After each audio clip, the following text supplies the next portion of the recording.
Hello friends, मेरा नाम doctor Khan है।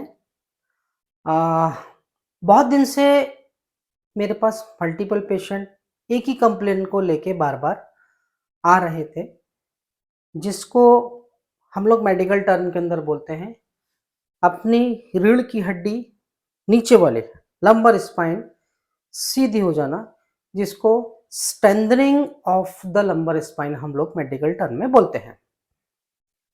आजकल की लाइफ स्टाइल इतनी ज़्यादा बदल चुकी है, बहुत ज़्यादा देर तक कंप्यूटर पे बैठ के काम करना, ड्राइविंग करना, बहुत लंबे डिस्टेंस तक ड्राइविंग, जो ड्राइवर लोग होते हैं, ड्राइविंग करना, गलत तरीके से पोस्चर पे बैठना, गलत तरीके से काम करना, बहुत ज़्यादा एक्सर्शन लेना, ये इनकी वजह से हमारा धीरे-धीरे करके पोस्चर बिगड़ता जा रहा है।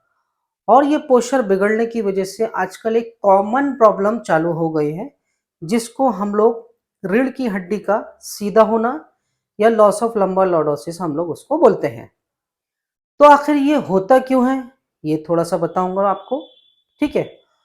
और क्या चेंजेस आते हैं इस लॉर्डोटिक कर्व होने की वजह से, इसका ट्रीटमेंट क्या है, इसकी एक्सरसाइज क्या है, और क्या चीज ऐसे करें जिसकी वजह से हमारे ये लॉर्डोटिक कर्व रिटर्न ना है। क्योंकि अगर ये लंबा लॉर्डोटिक कर्व अगर हमारा मेंटेन नहीं होगा, तो हमारी रीढ़ की हड्डी के पीछे नसें जाती हैं जो पैरों को सप्लाई करती हैं। इसकी वजह से हमारे पैर में झंझनाहट चालू हो जाएगी, हमारे पैरों में दर्द चालू हो जाएगा, हमारे डिस्क दबने लगेगी, डिस्क दबेगी तो हमारे पैरों में वीकनेस आने के भी चांसेस बनते हैं।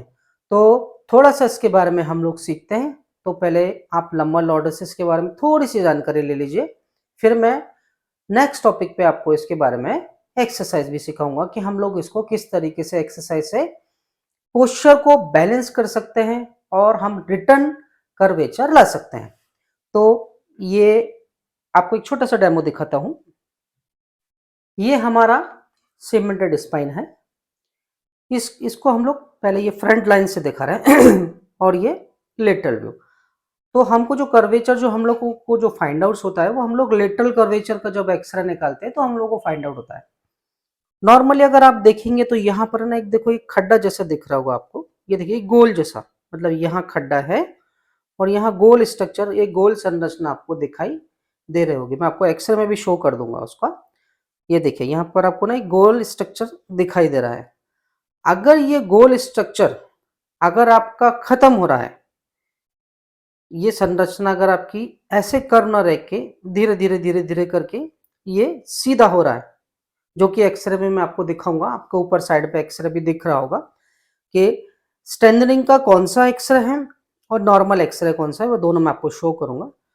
तो जैसे जैसे जैसे जैसे ये सीधा होने लगता है, सीधा होने की वजह से क्या होता है, हमारी एक डिस्क दूसरे डिस्क के ऊपर आ जाती है। ऊपर आने की वजह से उसके ऊपर थोड़ा सा भी अगर हम लोग फॉरवर्ड बेंडिंग करते हैं तो काउंटर करने के लिए मसल्स स्ट्रांग नहीं रहती हैं और धीरे धीरे करके हमारी डिस्क पीछे सरकने लगती है। अभी देखो जैसे कि ये कर्वेचर है, हमको जब आगे झुकना है, यहां से हमको यहां जाना है, तो हमको इतना डिस्टेंस ट्रेवल करना है, तो हमारी गादी उसमें प्रेशराइज नहीं करती है। अब वो कर्वेचर है ही अगर ये लाइन पे, अगर थोड़ा सा ही बैंड होंगे तो पीछे हमारी क्या है, नर्व लगी हुई है, और नर्व जो हमारे पैरों को सप्लाई करती है वो टिंगलिंग नंबनेस सेंसेशन भी फील कराती है, जिसकी वजह से हमारे पैरों में झंझनाहट चालू हो जाती है। तो ये बैड पोस्चर की वजह से होता है।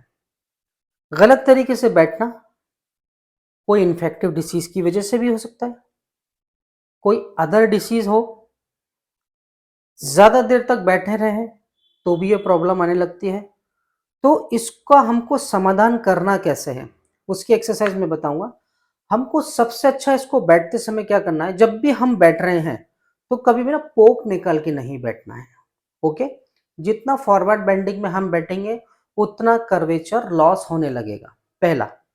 दूसरी बात, प्रोफेशनली चेयर या प्रोफेशनली बैक रेस्ट, मैं आपको दिखा दूंगा दोनों चीजें, वो मार्केट में बहुत इजीली अवेलेबल है। तो उसका भी आप लोग यूज कर सकते हैं ताकि आपके भविष्य में वो चीज या तो ना आए या फिर वो क्रिएट ही ना हो। तो दोनों में से ये चीज़ें हम लोगों को ये दोनों चीज़ें हमको अपनी लाइफ़स्टाइल में बैलेंस करना पड़ेगा, पहला। दूसरा, अगर ये प्रॉब्लम हो गई है, तो उसके लिए कौन-कौन सी एक्सरसाइज़ हम लोग करेंगे, वो भी मैं आपको शो करूँगा, वो भी करना है। किसी भी तरीके की कोई मालिश नहीं करनी है, ठीक है? 20-25 मिनट के ऊपर आपको एक ही पोज़ीशन में नहीं बैठना है। काउच इस तरीके से निकल के आपको नहीं बैठना है, ठीक है? और फिर भी अगर ये प्रॉब्लम सॉल्व नहीं होती है, तो आपके नज़दीकी किसी भी डॉक्टर से जाके आप इसके बारे में डिस्कस कर लें। तो नेक्स्ट टॉपिक में मैं आपको थोड़ी-सी एक्सरसाइज़ सिखाऊँगा, वो आप एक्सरसाइज़ कीजिए